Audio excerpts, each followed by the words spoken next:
Well, the tech rally finally took a little breather. Hey everyone, it's Wednesday morning, May 13th, and welcome back to Capital Markets Quickie. I'm your host, Endrit Sella, here to break down yesterday's market action in just 2 minutes. Quick note before we dive in. Today's episode is brought to you by AMF Capital Asset Management Frankfurt. Learn more about our funds and strategies at amf-capital.de. Alright, let's get started. So yesterday was one of those market days where the headline looked calm at first, but underneath the surface, investors had quite a lot to digest. U.S. stocks trimmed some of their earlier losses, but the big story was that the recent tech momentum started to cool down. The Nasdaq Composite led the weakness and fell by roughly 0.7%. The Standard & Poor's 500 also slipped by more than 0.1%, after both indexes had just reached record closing highs. The Dow Jones Industrial Average, which has less exposure to big tech names, actually managed to finish slightly higher, up 0.1%.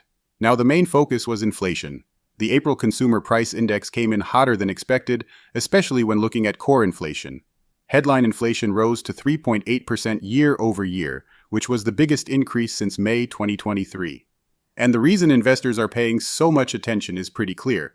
The ongoing blockade in the Strait of Hormuz has pushed fuel and energy prices higher, and that is now feeding into the broader inflation picture. So, the big question is this: what does the Federal Reserve do with this? Because on one side, inflation is moving higher again. But on the other side, last Friday's jobs report was stronger than expected, which means the economy is still holding up better than many had thought. That combination makes the Fed's job a lot more complicated. Geopolitics also stayed in the background.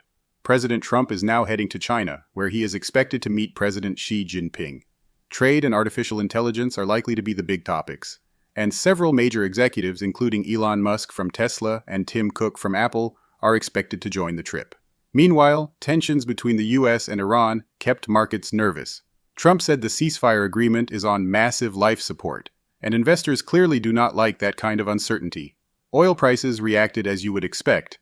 West Texas Intermediate crude rose by more than 3% to above $102 a barrel, while Brent crude climbed 3.3% to above $107 a barrel.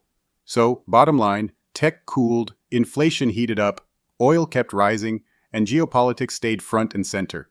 Alright, that's it for today's Capital Markets Quickie. If you found this helpful, hit subscribe and stay in the loop. See you tomorrow morning.